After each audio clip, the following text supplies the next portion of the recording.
రకంగా మీరు ప్రశ్నించాలి, ఏ రకంగా దాన్ని చేయాలి? మీకు బాధ్యత లేదా? ఒక ఎమ్మెల్యేగా చేశారు, ఒక చైర్మన్గా చేశారు, టీటీడీ దృష్టికి తీసుకెళ్ళొచ్చు, ప్రభుత్వం దృష్టికి తీసుకెళ్ళొచ్చు.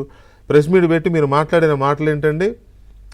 నేను అంటున్న మాటలు కాదు, మీరు మాట్లాడిన మాటలు మీ కరపత్రంలో రాసిన మాటలే.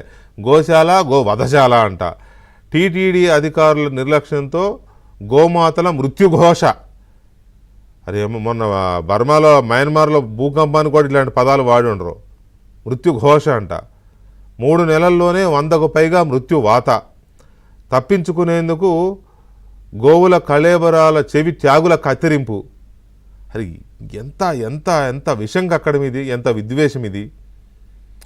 ఇలాంటి పదజాలం హిందువుల్లోకి చొచ్చుకు వెళితే వాళ్ళ మనోభావాలు ఎంత దెబ్బతింటాయి. అంటే మీరేం కోరుకుంటున్నారు? ఈ రకమైన ప్రచారం, ఈ రకమైన మాటల వల్ల హిందువుల్లో ఇప్పుడున్న ప్రభుత్వం మీదనో లేదా ఇప్పుడున్న టీటీడీ మీద వ్యతిరేకత వస్తే ఎవరికి నష్టం అండి? భూమన కరుణాకర్ రెడ్డి గారు, మీరు చైర్మన్గా చేశారు, ఇప్పుడు ఇంకొక ఆయన ఉండొచ్చు చైర్మన్గా, అంతకుముందు ఇంకొక ఆయన ఉండొచ్చు, రేపు ఇంకొక ఆయన రావచ్చు, ఎవరైనా కదా. టీటీడీ అంటే ఏంటి? తిరుమల తిరుపతి దేవస్థానం ట్రస్ట్ బోర్డు. టీటీడీ మీద విషం చిమ్మేలాగా ఈ రకమైన మాటలు మాట్లాడితే మీరు హిందూ మతాన్ని మాట్లాడినట్టేగా.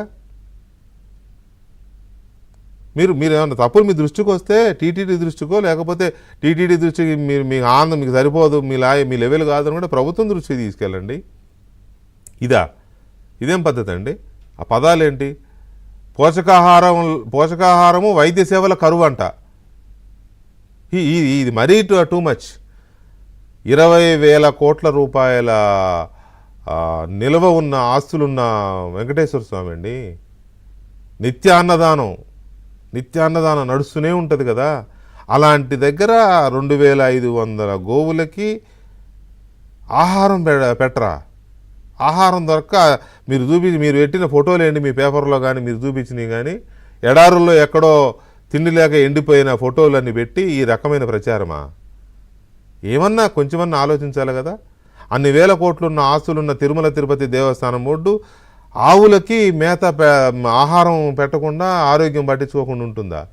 వయసు మీద పడిన తర్వాత ఆరోగ్యంతో సంబంధం లేదు, అక్కడ ఒకటో రెండో జరిగిపోతుంటాయి. ఎవరికైనా పుట్టినవాడు గిట్టక తప్పదన్నట్టుగా అవి ప్రాణులే. అంతవరకు ఓకే.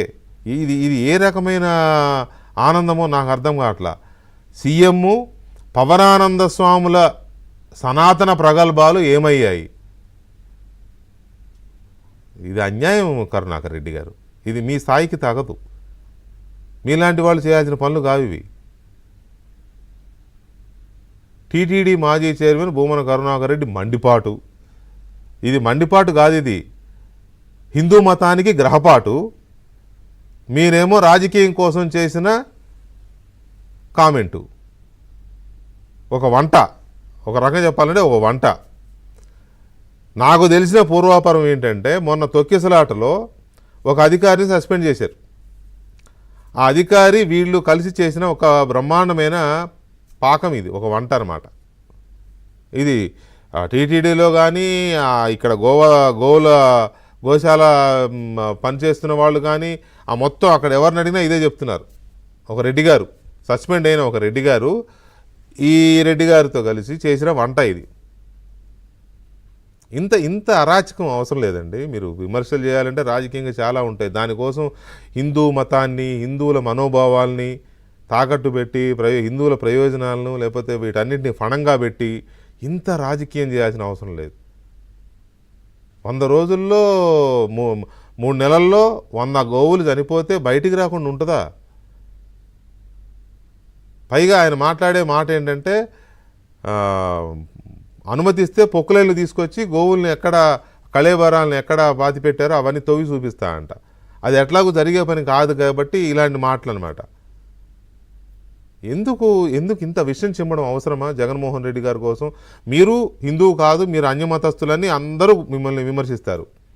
ఇప్పుడు కూడా విమర్శిస్తూనే ఉన్నారు మిమ్మల్ని. మీకు హిందువుల పట్ల గౌరవం లేదు, హిందూ మతం పట్ల విశ్వాసం లేదు. టీటీడీ చైర్మన్గా ఒక పదవిని అనుభవించారు, అంతకుమించి మీరు చేసింది ఏమీ లేదని నేను అనడం కాదు. మీ మీద ఆ విమర్శ మొదటి నుంచి ఉంది. అన్యమతస్తుడికి జగన్మోహన్ రెడ్డి ఇది ఇచ్చాడని. అయినా సరే కనీసం ఆ బాధ్యతలు నిర్వర్తించినందుకైనా కొంత బాధ్యతగా ఉండి కొంత హిందూ మతాన్ని వెంకటేశ్వర స్వామిని కాపాడుకోవాలి కదా, విశ్వాసాన్ని కాపాడుకోవాలి కదా. వెంకటేశ్వర స్వామిని మీరు కాపాడేదండి, ఆయన కాపాడుకుంటాడు జరుగుద్ది, కానీ ఆ విశ్వాసాన్ని కాపాడాల్సిన బాధ్యత ఉంది కదా.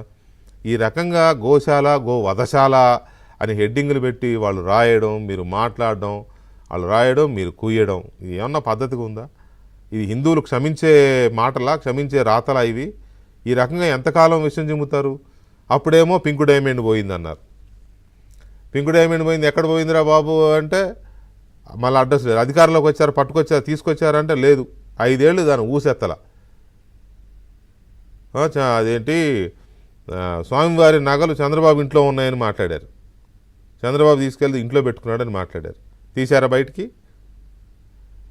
ఏంటిది? ఎందుకు ఈ రకంగా నేను స్వయంగా నేను డైరెక్ట్ మాట్లాడుతా, మీరు హిందూయిజం మీద, హిందూ మతం మీద, వెంకటేశ్వర స్వామిని నమ్ముకునే వాళ్ళ నమ్మకాల మీద, విశ్వాసాల మీద, తిరుమల తిరుపతి మీదనే డైరెక్ట్గా విషయం చెబుతున్నారు. మొదటి నుంచి, ఇప్పుడు కాదు, రాజశేఖర రెడ్డి గారు ఉన్నప్పటి నుంచి ఆయన 7 కొండలు ఎందుకు 2